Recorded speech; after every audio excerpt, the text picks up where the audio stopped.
રૂપાલા અને ક્ષત્રિય વિવાદ પર પહેલીવાર બોલ્યા અમિત શાહ. કહ્યું, રૂપાલાએ દિલથી માફી માંગી લીધી છે.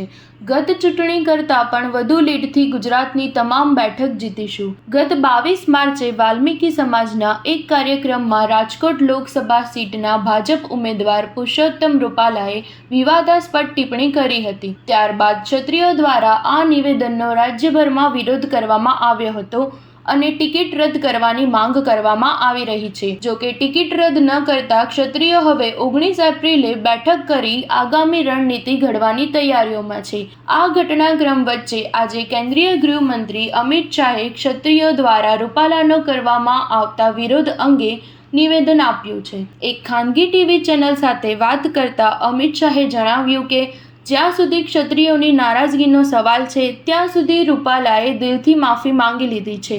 ગુજરાતની 26માંથી 26 સીટ ગત ચૂંટણી કરતાં વધુ લીડથી જીતશે. પૂર્વ, પશ્ચિમ અને ઉત્તર દક્ષિણ ચારેય તરફ 400 પારનો મૂડ છે.